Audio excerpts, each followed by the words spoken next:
In the morning of April 16, 2014, at 8:50 a.m., the Sewol Ferry rolled sharply to its port side off the southern coast of South Korea. The sudden tilt was violent enough to knock passengers from their feet and send unsecured cargo sliding against bulkheads. Within minutes, the vessel developed a list so severe that it was impossible to stand upright in many corridors. On board were 476 people, including hundreds of students from Danwon High School. As the angle of the ship increased, doors jammed and stairwells became nearly impassable. In the lower cabins, seawater surged in as pressure collapsed windows and seeped through openings near the cargo bay. Those trapped below could hear the grinding of shifting trucks and containers as the load moved with each degree of tilt. The order given over the intercom instructed passengers to remain where they were. For many, that meant staying inside slanted cabins already filling with seawater. Attempts to move upward became more dangerous as passageways turned into near vertical climbs. Some passengers tried forcing their way out through tilted hallways, while others in higher decks clung to walls that had turned into floors. From the outside, the Sewol's list passed 90 degrees within a short span of time, leaving much of the vessel's superstructure submerged. Water pressure forced some cabin doors sealed shut, leaving entire groups unable to escape. Lifeboats remained locked in place, unused as crew arguments, and hesitation delayed any organized evacuation. Distress calls were transmitted late, consuming precious minutes while seawater overwhelmed additional compartments. On the open decks, a handful of passengers managed to reach the rails, where the slanting angle left them clinging to safety lines and exposed girders. For those still inside, visibility declined rapidly as lights failed and walls pressed down. In the stern areas, students attempting to climb upward were quickly cut off as water cascaded through openings behind them. Bodies became pinned between debris and flooded compartments before rescuers could arrive. The atmosphere on board deteriorated within minutes. Alarms sounded, but announcements contradicted the visible reality. A ship tilting past recovery. By the time the bow sank beneath the waterline, most of the ferry's occupants remained trapped inside, unable to break through blocked routes or locked emergency equipment. For many, the incident ended almost at the same time it began.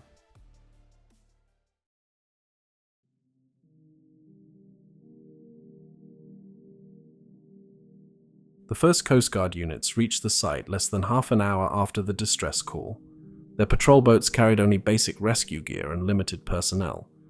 They were able to take on survivors who had reached the open deck, but the angle of the capsized vessel prevented them from boarding deeper inside. Many passengers were already trapped below the waterline, beyond their reach. Conditions in the surrounding sea made underwater access far more difficult. Divers sent down faced strong currents, some measuring several knots, which swept them away from the hull. Visibility was often no more than a meter, with silt and fuel leaking from the stricken ferry clouding the water. Repeated attempts to enter submerged cabins resulted in delays and minimal progress. As the hours passed, additional ships and helicopters gathered near the wreck, but coordination remained fractured. Life rafts that had been deployed from the ferry were either defective or inaccessible due to the tilt, leaving rescuers few stable platforms to transfer survivors onto.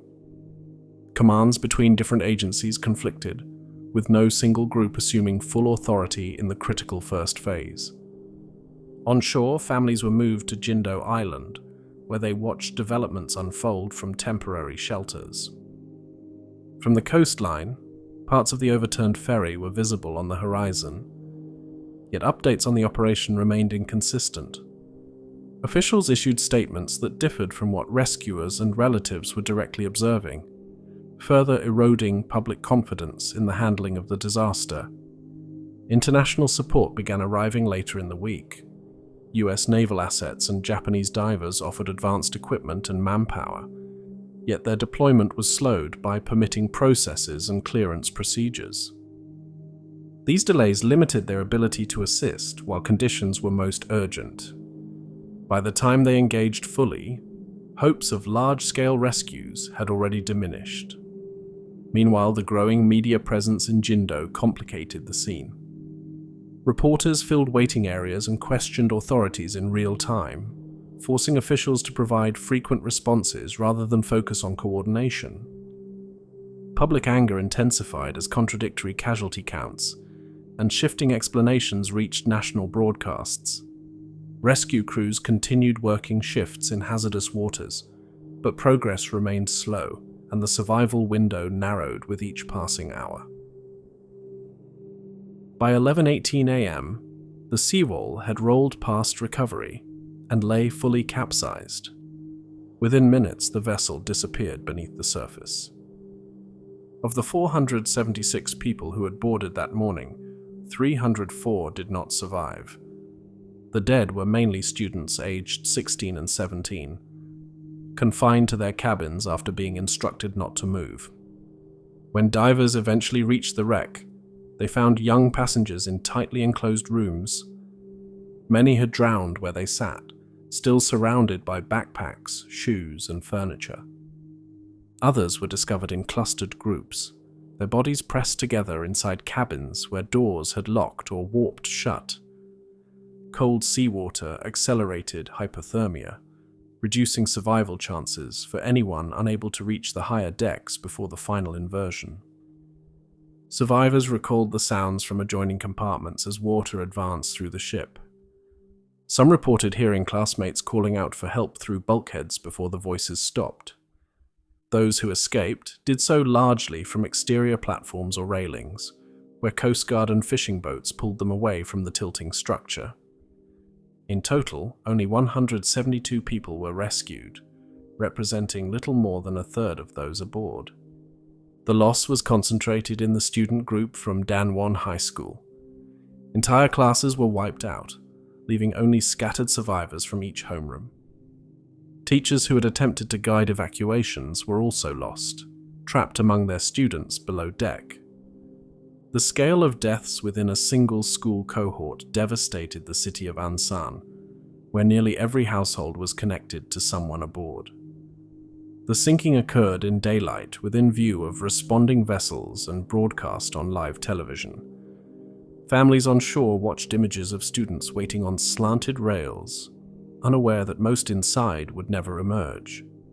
As the empty sea remained where the ferry had once been visible, the window of recovery closed. The confirmed toll established the Sewol sinking as one of the deadliest maritime disasters in South Korea's history, with the impact felt most sharply in the loss of hundreds of teenagers whose lives ended within the space of little more than 2 hours. In the days after the Sewol went down, divers discovered that small air pockets had existed inside several cabins. Trapped survivors may have lived for hours, sustained by diminishing oxygen. Attempts to reach these compartments were slowed by strong currents, mechanical difficulties, and safety concerns, and by the time divers made progress, no one remained alive. As these revelations became public, the reaction in South Korea escalated quickly. Demonstrations began in Seoul within weeks, as families accused officials of failing to act quickly enough.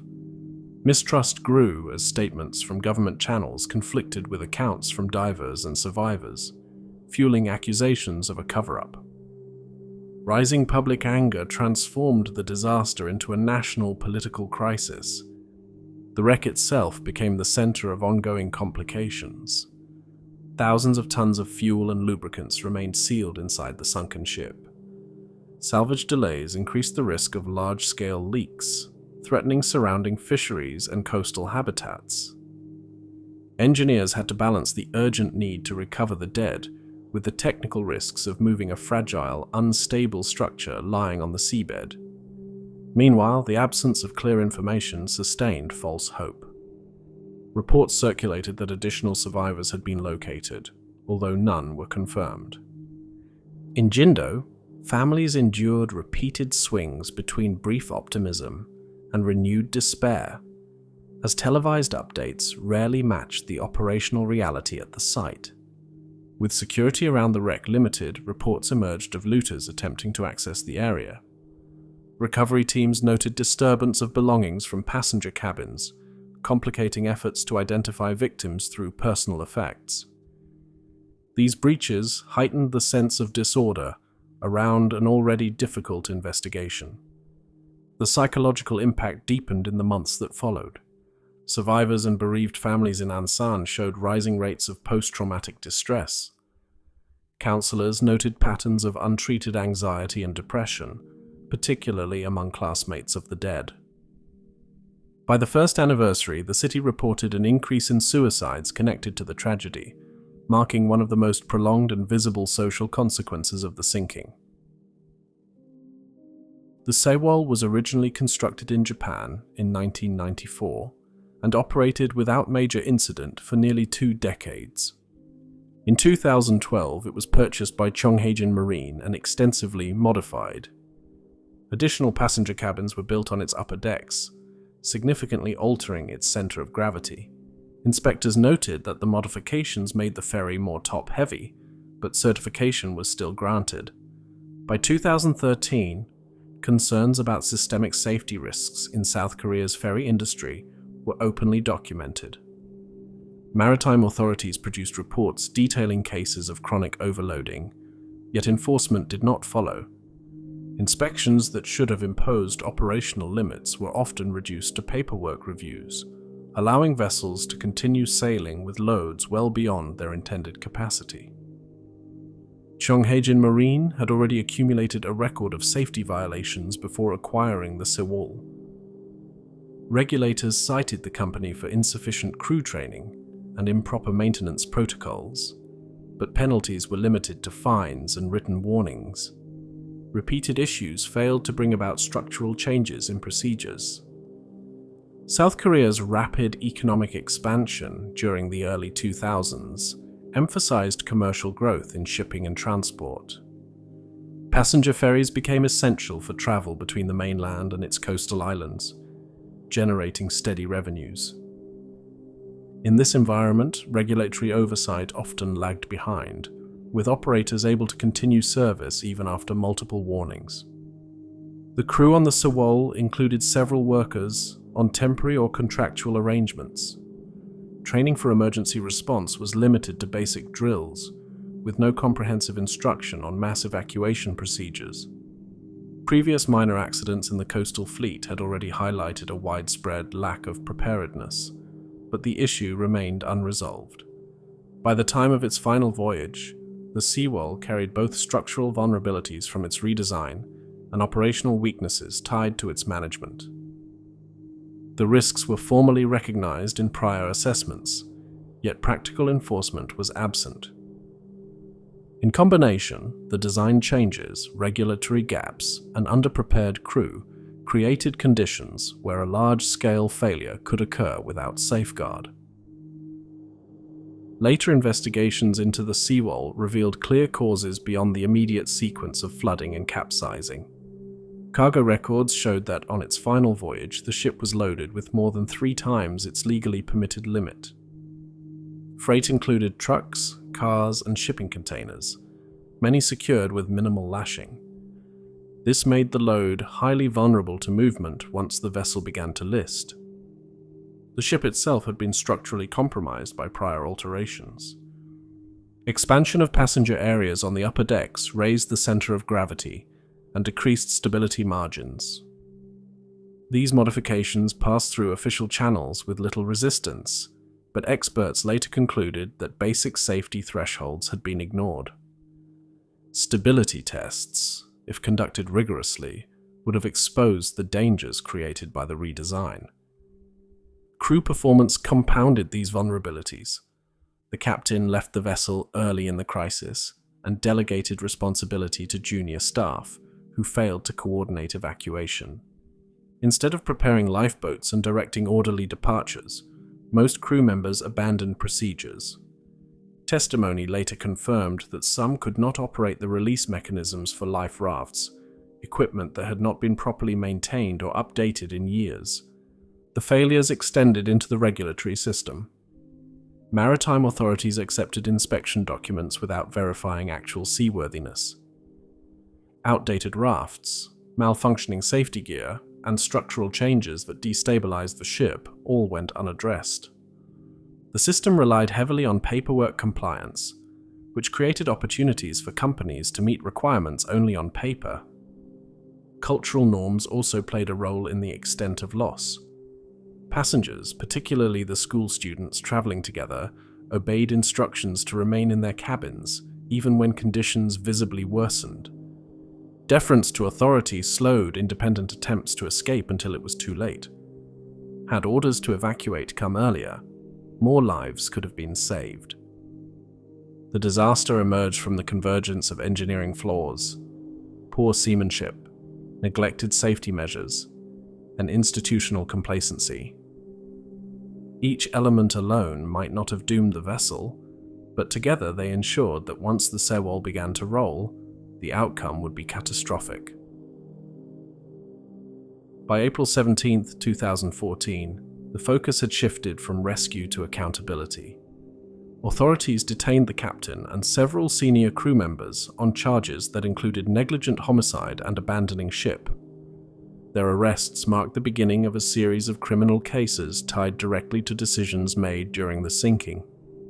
Investigators soon confirmed that the Sewol had sailed in violation of safety regulations. The ferry carried far beyond its allowed cargo weight, and records showed that ballast water had been reduced to compensate, further destabilizing the vessel. Certification documents had been approved despite these issues, raising immediate suspicion of negligence within regulatory bodies as well. Families of victims followed the inquiries closely. In Ansan, where most of the student passengers had lived, memorial altars were installed in public halls. Thousands of visitors passed through each week, leaving flowers and offerings. The scale of loss in the city became a national focal point, and the trauma endured by parents, classmates, and teachers drew widespread attention. Recovery of the deceased continued throughout the following months. By November 2014, divers had retrieved 295 bodies from the wreck and surrounding area.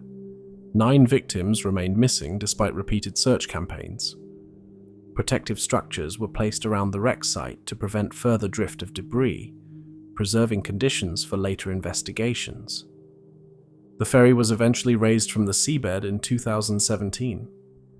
Salvage crews used a combination of lifting barges and cradle supports to extract the 6,800-ton vessel intact. Investigators cited the operation as essential for gathering additional evidence, particularly in determining how cargo had been stowed and how modifications affected the ship's integrity.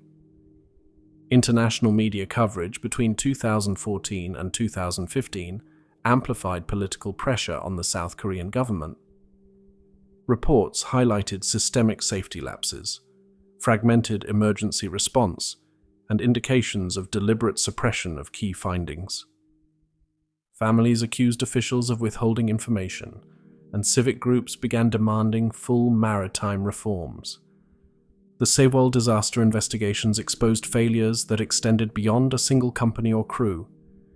The immediate arrests and the long salvage operation marked only the start of a prolonged process that would define South Korean debates over safety, governance, and accountability for years to come.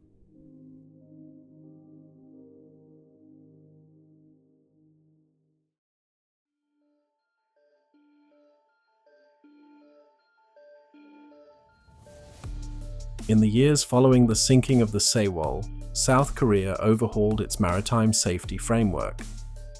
The Maritime Safety Act of 2015 introduced new requirements for vessel inspections, stricter limits on cargo, and improved standards for life-saving equipment.